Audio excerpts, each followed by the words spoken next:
It's 10 p.m. Do you know where your children are? Right now on the 10 o'clock news.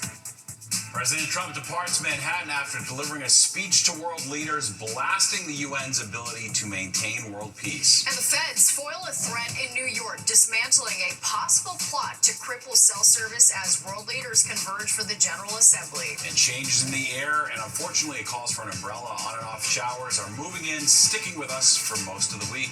Good evening. Welcome to the 10 o'clock news. I'm Steve Lacey. And I'm Natasha Verma. September has been pretty dry, but that's all changing tonight. All right, Chief Meteorologist Nick Gregory at the map, tracking the storms. Hey, Nick. Yes, hello there. We've had some of those storms move off to our north now. It's kind of the line was coming towards us and kind of split up a little bit. There still is this cluster, though, as you got up into parts of Westchester into Putnam County, and some lightning strikes here, again, with this little thunderstorm moving through that region. And all this activity is kind of moving from west to east. You'll see that here in the animation. But watch, kind of a solid line. They kind of splits up a little bit here. So we're not quite done yet. The wide view shows those showers do extend into parts of eastern Pennsylvania. So this is, again, just showers. Remember, we are pretty dry. We're about 6.5 inches behind our average rainfall up to this point for this year. So we really could use some more rain. We will get some of that in the forecast. It's also quite humid out there. We're in the upper 60s to the mid 70s still at this hour. We were in the 80s earlier. Again, so much for the first day of fall. Still feeling like July. 77 now at Newark, 67 out in the Hamptons, and low 70s just about everywhere else. Again, dew point numbers, mid upper 60s. That's moderately humid. It's going to stay humid tonight, tomorrow, and Thursday. Wind coming up out of the south to southwest will help feed that humidity as well. And again, the wide view is going to show one band of showers overnight, get a little gap.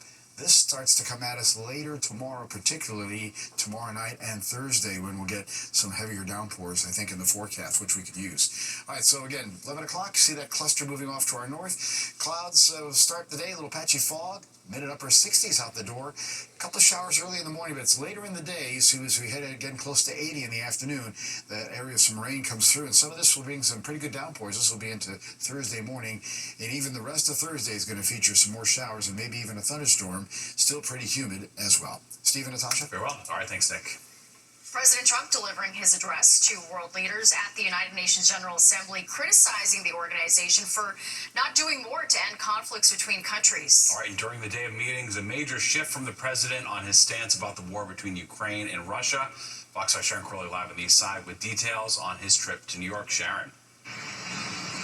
Steve, President Trump's speech here at the UN General Assembly can only be described as blunt. He criticized world leaders for what they prioritize and how they govern. Let's take a look at some of the pictures of his arrival here today.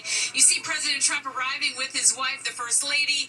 The elevator stopped working just as he put his foot to get on it, so the President and the First Lady had to walk up the elevator, and that turned out to be a fuel for jokes at the beginning of his speech. But right after that, the president getting down to business, telling international diplomats that they have failed to address a variety of global issues, from ending wars to illegal immigration. It's time to end the failed experiment of open borders. You have to end it now. See, I can tell you, I'm really good at this stuff. Your countries are going to hell. Not mincing words there. While the president called for abolishing biological weapons, vowed Iran will never get to build a nuclear bomb, and called for a ceasefire in Gaza, demanding Hamas release the remaining hostages. He also slammed the General Assembly push for demanding Palestinian statehood.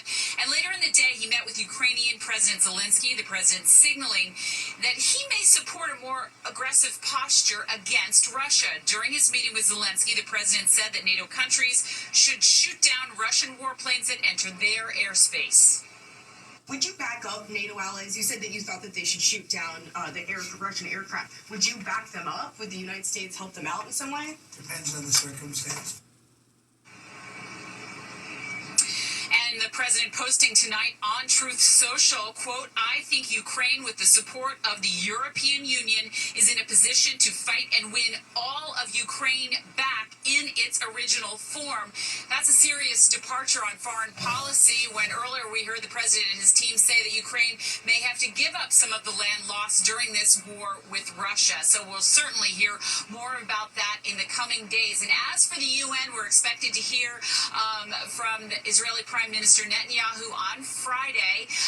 As you said, President Trump headed back to Washington this evening. We saw his motorcade leave. However, the next few days in this area will continue to be gridlocked. So be careful if you're a New Yorker and you're watching this. You might want to avoid the area near the UN in the 40s on First Avenue here on the east side of Manhattan. For now, I'll send it back to you guys in the studio. Very well. All right. Thanks, Sharon. The Secret Service thwarting a tech threat with the capability of jamming cell service and preventing 911 calls. 100,000 SIM cards and 300 servers were found within 35 miles of the United Nations, raising safety concerns about the General Assembly. Fox 8's Linda Schmidt is live in the newsroom with details on this startling discovery. Linda. This is a wild one. First of all, the Secret Service says the plot could have crippled cell phone networks in New York. Go ahead, take a look at this. Agents saying they dismantled a network of electronic devices throughout the tri-state area.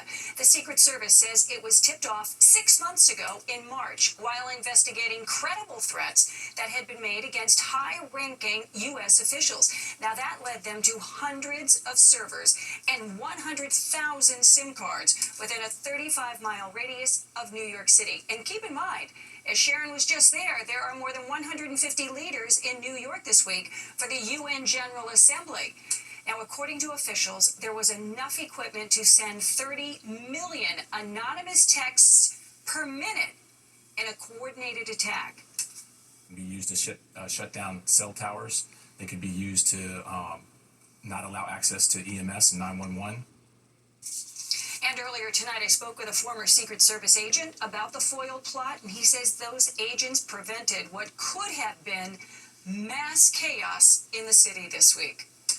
It's exciting to see the Secret Service doing what it traditionally has always done, and that's stopping attacks before they happen.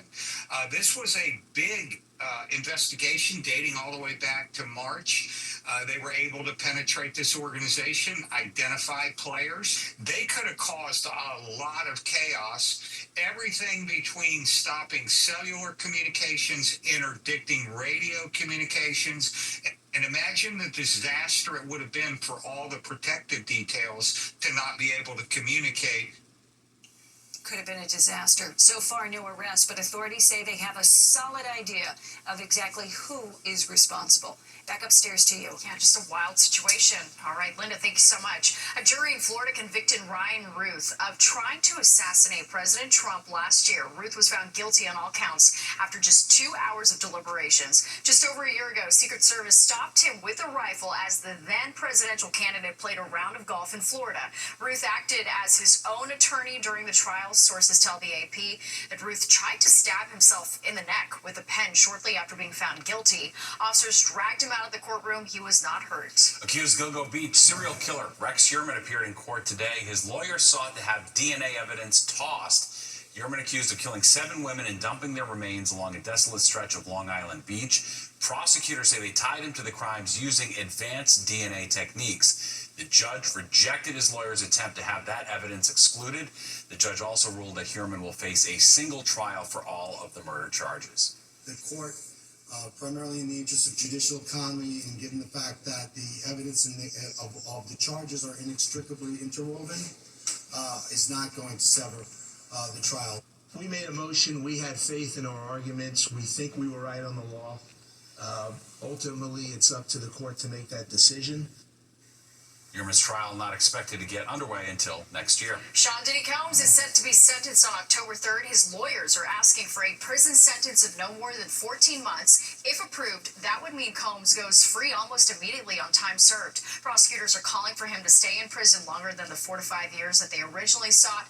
Diddy was convicted on 2 prostitution-related charges in July. He was cleared of the more serious sex trafficking and racketeering charges. The government will shut down next week if Democrats and Republicans can't agree on a spending bill. This is President Trump nixed a Thursday meeting with Democratic leaders aimed at averting a potential shutdown. The spending bill will need at least 60 votes to clear a filibuster in the Senate. In exchange for their support, Democrats want to extend enhanced health insurance subsidies set to expire at the end of the year and reverse Medicaid cuts that were included in President Trump's spending bill. Well, this video is going viral. French President Emmanuel Macron got caught up in the UN General Assembly gridlock last night and called President Trump to joke about it. Macron was trying to cross the street when he was blocked by the NYPD and told a motorcade was about to go by. So the French president grabbed his phone, called up Trump, and said, "Guess what? I'm waiting in the street because everything is frozen for you." The video has gone viral online. Pretty crazy. Yeah, world leaders. They're just like us. Yeah. Well, it looks like a truck, but it's considered a bicycle. All right, we're talking about those Amazon delivery e-bikes that are taking over cycling lanes and leading to complaints from other cyclists that they're taking up too much space. And Jimmy Kimmel will make his return tonight, but not all stations will be broadcasting his comeback. And after an 0-3 start, the Giants benching their star veteran quarterback in favor of a rookie.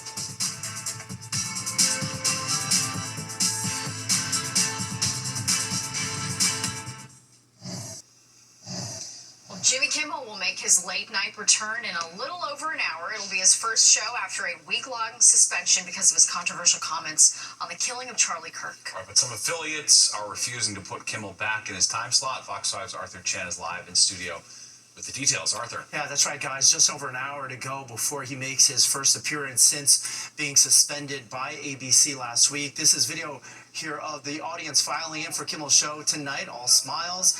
Well, last week he called Kirk's death a senseless murder and condemned those who were celebrating it, but he also spoke of how President Trump and his supporters were, quote, working very hard to capitalize on the murder of Charlie Kirk. Now, insiders say ABC, which is owned by Disney, found itself threading a needle. On one hand, having to stay in good graces with the Trump administration since they plan to acquire the NFL's media assets, and they need the government's approval in order to do that. But on the other hand, their suspension of Kimmel angered viewers, subscribers, and actors and entertainers with whom they hope to work with. There's been a significant movement of subscribers cutting their Disney Plus and Hulu services, and yesterday ABC announced Kimmel's return. Appearing on the news at 6 tonight, financial correspondent Lydia Moynihan of the New York Post told us this is all about money.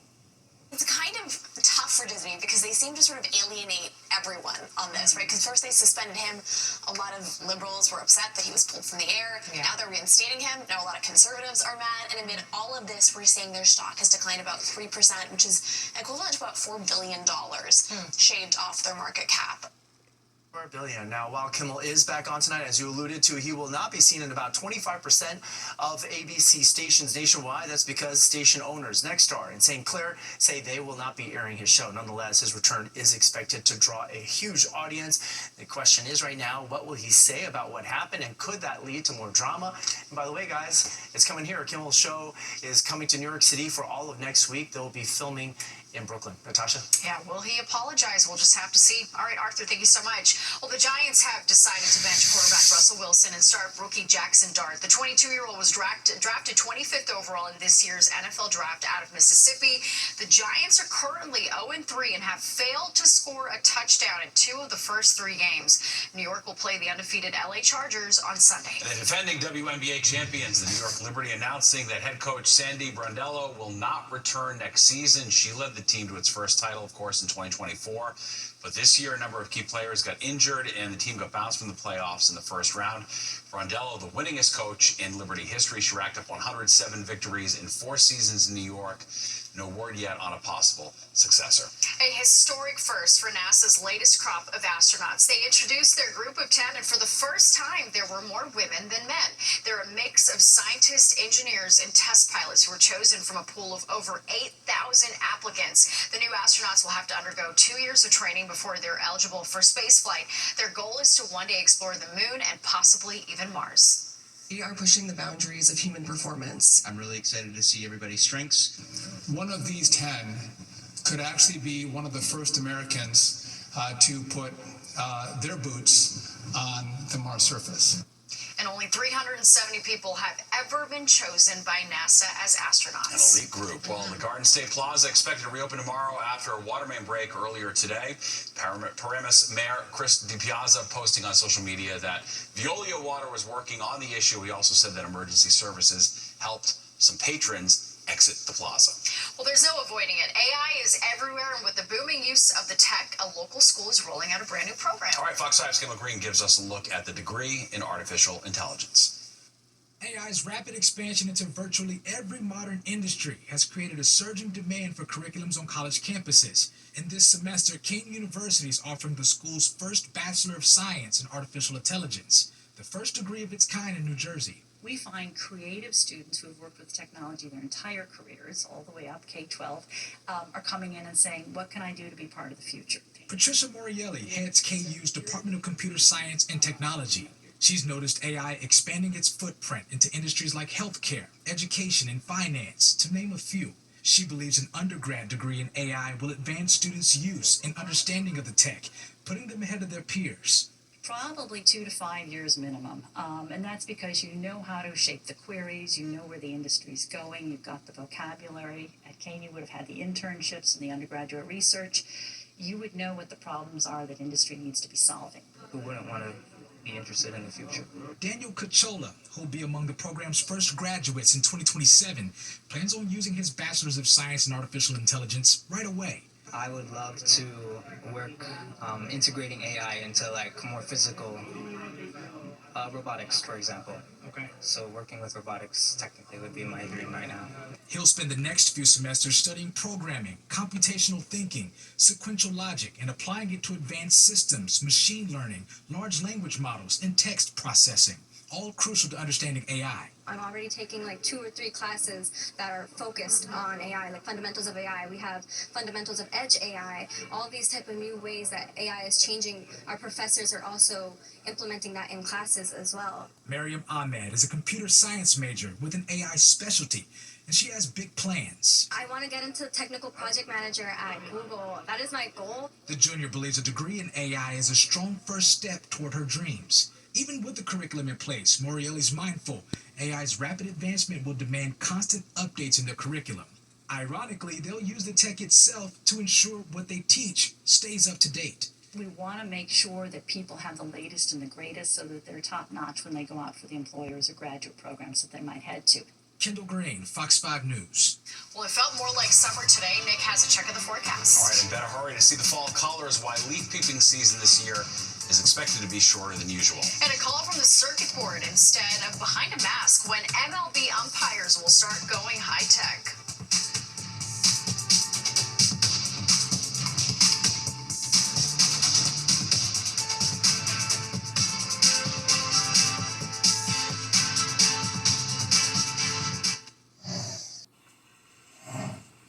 Fall has just begun, but you might not want to wait if you're planning to do some leaf peeping. Experts say the lack of rain in the Northeast will make for a short leaf peeping season that will dramatically shorten the process of trees changing colors and losing their leaves. Elevation, another factor to consider when planning a leaf peeping excursion. Trees in mountainous areas change colors earlier than those closer to sea level. Yeah, that's tough. Nick joins us now. So does that mean that the colors won't be as vibrant and the windows shorter? They might be not as vibrant, and again, the windows definitely could be shorter. And the other issue is because of the dryness that we've had, we get a big storm that rolls through here, and it gets a little windy. Those leaves will come off the trees really quickly, right? So something to keep in mind. Make your plans accordingly. Usually, the peak color reaches the city about the last week of October into first week of November. So sort of work backwards from there as you move further north and west. So just an idea for your planning purposes. Well, you're probably not going to want to see the leaves here shortly in the next couple of days, so it's going to be a little wet out there. You can see some rain moving up into the upstate New York region here through the Hudson Valley, and more coming across southeastern Pennsylvania. Remember, we need the rain, right? We're in a bit of a drought here. We had a lot of rain spring, and particularly then June into the first parts of July. Really had some rain through middle of July, and then we just sort of turned the faucet off. You can see here on this bigger picture, though, that area of some rain activity coming in from southwest to northeast. It's not a lot, but we'll see some of that as the night goes along. We're going to take a look at the wide view here because you see more activity in the middle part of the country. So this will be tomorrow. We get a little gap. Clouds and sun will mix. Maybe a shower pops up early and then again later on in the day. But then by tomorrow night, this cluster comes our way, and that's going to stick with us off and on through Thursday. So that'll be our wettest day in the forecast. We'll take whatever rain we can get out of that for sure. And it's still going to be pretty warm and humid this week as well, even though it's officially fall. It's not going to feel like it. It'll be near 80 again tomorrow. All right, there's the Futurecast going into tonight and tomorrow morning. morning and showers early on. Clouds break for some sun, but watch as we go into the later afternoon and evening. More showers start to pop up. Tomorrow night, here comes some areas of some rain, some thunderstorms. Same deal on Thursday. That kind of rolls on through here, 8 o'clock Thursday morning. More throughout the day, off and on. Again, some local heavy downpours are possible, so we'll take whatever rain we can get. Tonight, pretty warm and humid night. Mid-upper 60s, some showers, maybe still a chance of a thunderstorm. And then tomorrow, we'll be back into the 70s along the coast, but may touch 80 or greater in parts of New Jersey. But again, a humid day. The shower threat returns later in the day, but particularly tomorrow night on into Thursday. Steve, Natasha? All right, thanks, Nick. Zoran Mamdani landing another high-profile Democratic endorsement in the race for mayor, but why some feel Kamala Harris's backing of the Democratic Socialist frontrunner left something to be desired. And Amazon's expanding fleet of electric vehicles has cyclists asking the company to pump the brakes. So we hit the streets to see how New Yorkers feel about the bikes that kind of look like trucks.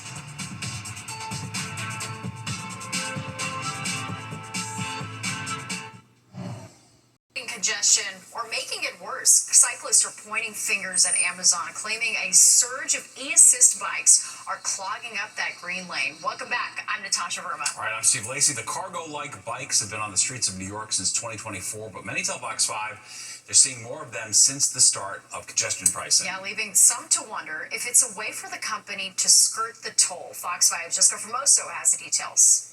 New York City, the city that never sleeps and the city that never stops getting packages. The leader in category, Amazon, making more than 2 million deliveries a day across the Big Apple. We get a lot of packages. Back in May, the e-commerce giant announced a shift in how it's getting those packages to customers' doorsteps by expanding its so-called micro-mobility fleet. There are more than 250 now deployed in Manhattan, and New Yorkers have noticed. Do you see a lot of them here in New York City? Yeah. How many do you see a day, you would say? A lot. Basically, like, anytime you turn a corner, you see one of them. Amazon began testing the e-cargo bike on city streets back in 2024. The rollout touted as a way to meet delivery demands with fewer vans stopping traffic for package drop-offs. But now some critics fear they are starting to clog up the streets. They're a little bit, like, too boxy, you know what I mean? Because I do drive, and they just, like, obstruct the traffic. And bikers we spoke with say these e-cargo bikes are too big to share a bike lane with. It is a little difficult to share because they take over the whole bike lane, and they kind of swerve to the left, to the right. And while these e-cargo bikes hit the streets of New York City a year before congestion pricing was implemented, since they don't have license plates, turns out they are not subject to a toll. I guess that's a good workaround. It keeps the packages a little maybe less expensive. We asked Amazon specifically if they expanded micro deliveries due to the implementation of congestion pricing. A spokesperson got back to us. They didn't respond to our question, instead sent us a link to this company blog post, how Amazon packages are delivered in densely populated areas like New York City. It remains to be seen if the e-cargo delivery program grows even bigger. On the Upper East Side, I'm Jessica Formoso, Fox 5 News.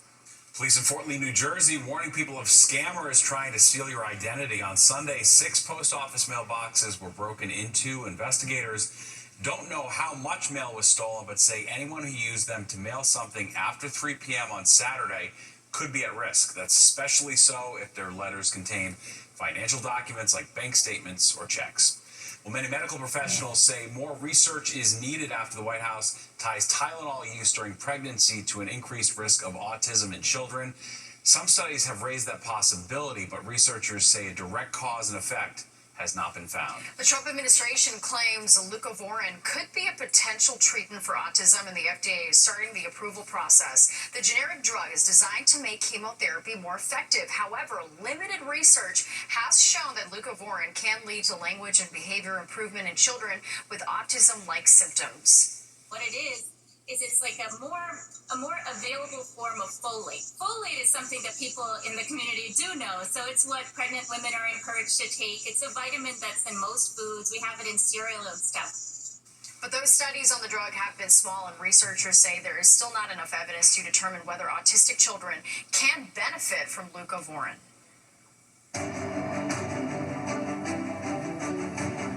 race for mayor, Zohran Mamdani landing an endorsement from her former vice president and presidential candidate. Kamala Harris is backing the frontrunner, but her support seems a bit lackluster. Fox 8's Morgan Mackay explains.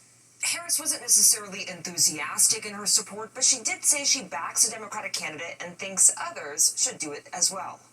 As far as I'm concerned, he's the Democratic nominee and he should be supported. Do you endorse his candidacy? I support the Democrat in the race. Sure.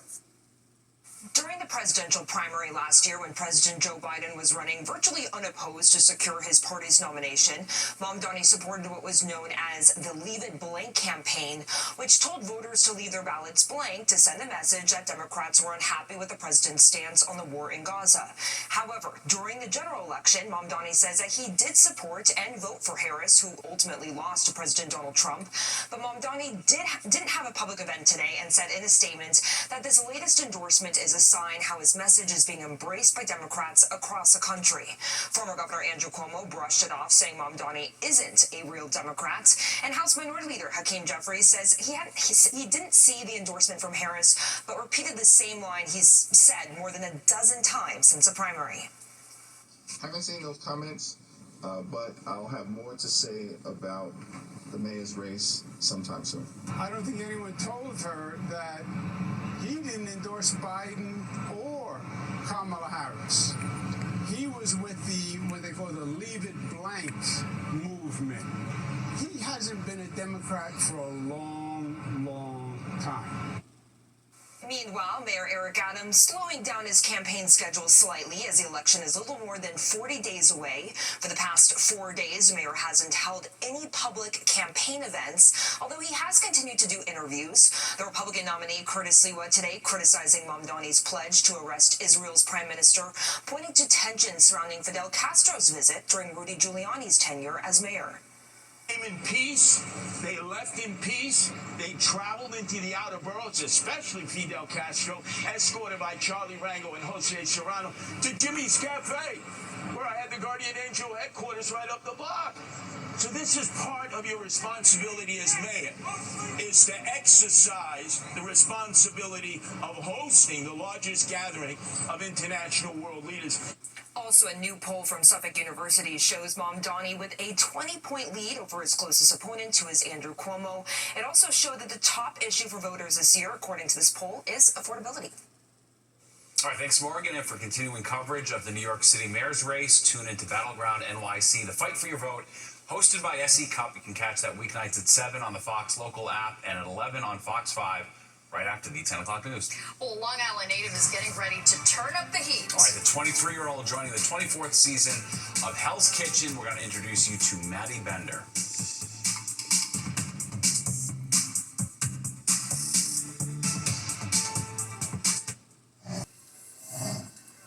A local chef will be one of the contestants on season 24 of Hell's Kitchen. Very exciting, and it premieres this Thursday right here on Fox 5. Jody Goldberg shows us how she was chosen.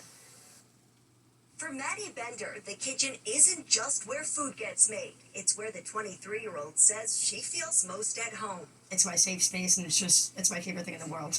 The Long Island native started bussing tables as soon as she got her working papers. I always knew I wanted to be in the kitchen. She swapped serving for sautéing, landing her first job right out of high school. I started working at Maui Chop House when I was 18 as a chef. And by 21, she was cooking up quite the career. Hell's Kitchen actually messaged me through Instagram, so I thought that it was a scam. Next thing I know, I got a phone call that I was going to be on the show. She was the only chef from New York chosen for season 24 of Hell's Kitchen, which premieres Thursday. I'm representing all of New York. Hell's Kitchen was just a crazy experience for me. I was the youngest person on the show, competing with people twice my age, chefs with Michelin stars from all over the country. Looks like cats are cubed up in there. Everybody knows who Gordon Ramsay is, and I got to work with him on national television, so it's crazy. Her mentor says he wasn't surprised. The two recently took over Crazy Beans in Miller Place as their latest venture. She's a diamond in the rough. You don't see work ethic like hers at her age very often. Maddie's the mastermind for the restaurant's dinner menu.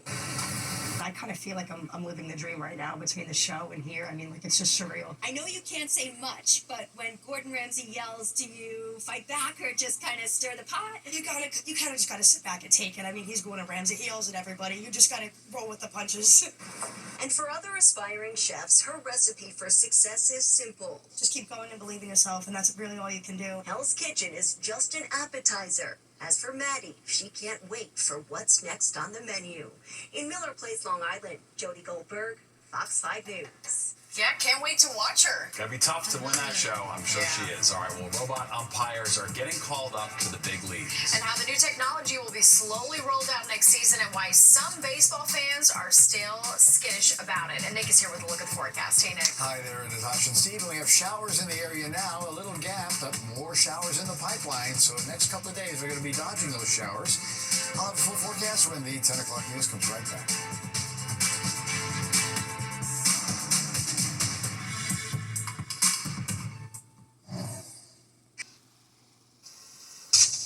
Fans are gearing up for the postseason while MLB is looking towards the future. The league making a big decision on who or what will be calling balls and strikes next season. All right, robotic umpires will make their home plate debut next season. Fox 5's Kendall Green shows us what it means for America's pastime. Beginning in the 2026 season, Major League Baseball will integrate its automated ball strike system, ABS for short, as part of a new challenge system for questionable calls. It takes out the egregious calls by home plate umpires on balls that are clearly strikes that are clearly balls. MLB's 11-man competition committee voted in favor of the rollout following years of testing the tech in the minor leagues, as well as this year's spring training and July's All-Star game. By tapping their head, a challenger, whether it's a hitter, pitcher, or catcher, will challenge the umpire's call, triggering the automated system, taking the final call out of the hands of the umpire when challenged. I do like this, and I like it because it has the same foundation that instant replay has to get the egregious calls right. How it works: both teams will be given 2 challenges per game, which Ken Rosenthal, a Fox Sports broadcaster, believes will make things pretty interesting, especially when it's down to the wire. At some points in the game, it could be rather dramatic. When we're in the late innings on a 3-2 pitch, when a ball is perceived to be outside by the umpire and the pitcher or catcher might think it's a strike, then you can have an overturned call, and that would be quite something. But he predicts the tech's influence will have its own way of reshaping the game over time. A strike zone is going to change, so there is going to need to be some adapting by pitchers and hitters to the differences, the different shape of the zone. The objective of all sports, from the diamond and beyond, is to give the better team a fair shot to win, despite who's calling the game, despite whether their calls are accurate. What it's going to do is give teams and players an opportunity to correct things that might need to be corrected. Kendall Green, Fox 5 News. All right, and some big news to share with you in the world of baseball. The Yankees have clinched a playoff spot with a win over the White Sox. That's in. They're in for the 8th time in the last 9 seasons, so good for them, good for us. And let's go to Nick now for a look at the forecast. Fall Classic coming up, Nick. We're in the season. Absolutely. Yeah, we've got some rain coming tonight into the next couple days, right? That's right, and it's not feeling like fall at all. I mean, today we're 80-degree weather across the area, so it's going to be pretty warm the next couple of days, and humid too, so still feeling like summertime. We have clouds over the city now. Showers have kind of split the difference. Some have gone off to the north, and some more coming up from the south and west. But look at today, 83 for the high, 65 the low. Again, those numbers definitely above average by a fair margin. 97 and 41 in the records. That 97 is 2 years in a row for 1895 for record high temperatures, so they have this total heat wave going on back then. Clouds now 75, south wind keeping it humid. Look at the dew point in the 60s, and the pressure holding steady at 2997. But we do have more showers around. Again, you can see this area of rain now moving out of Putnam County, northern Fairfield County, and Connecticut up towards the Hudson Valley there by Kingston. Here's the next round of showers. That's coming up, aiming for Staten Island and maybe lower Manhattan. And sort of look at the wide view. More scattered showers to the west. But notice the last couple of frames, they're kind of falling apart. So we don't expect a lot of rain tonight. Just some scattered showers here and there. We get a break for a chunk of tomorrow, but tomorrow night into Thursday will be probably our wettest time frame of the next week or so. All right, upper 60s now, Poughkeepsie to Sussex, still mid-70s in town. Newark at 77, back to the mid-60s in the Hamptons. And again, our temperature change from last night, pretty significant, 9 to as much as 11, 13 degrees or so. All right, so the humidity is up because you can see the dew point numbers have come back into the upper 60s. that really does make you start to feel uncomfortable.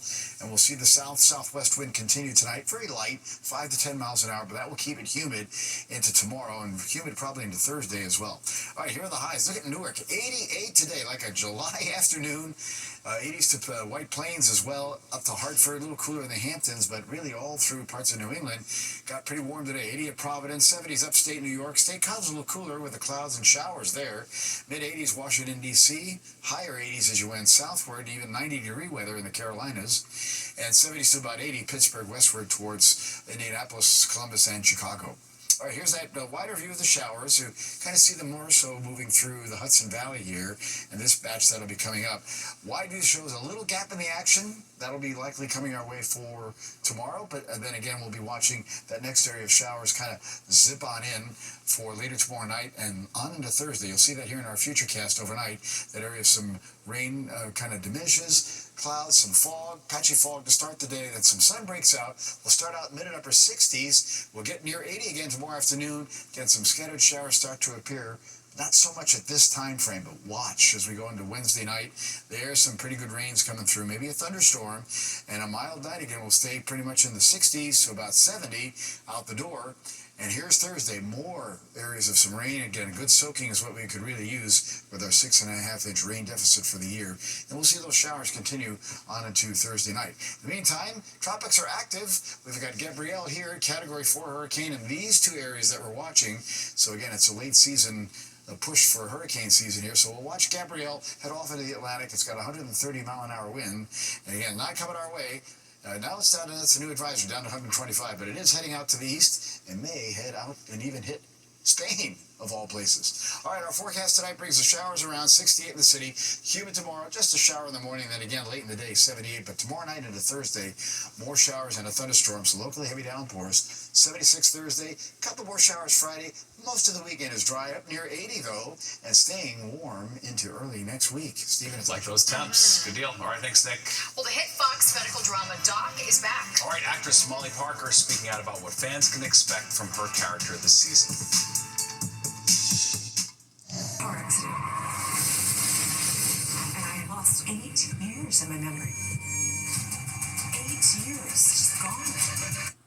Fox's medical drama Doc is back with season 2. It stars Molly Parker's Dr. Amy Larson, who lost 8 years of her memory because of a traumatic car crash. All right, Fox 5's Ryan Christopher spoke with her about the new season and what we can expect from her character.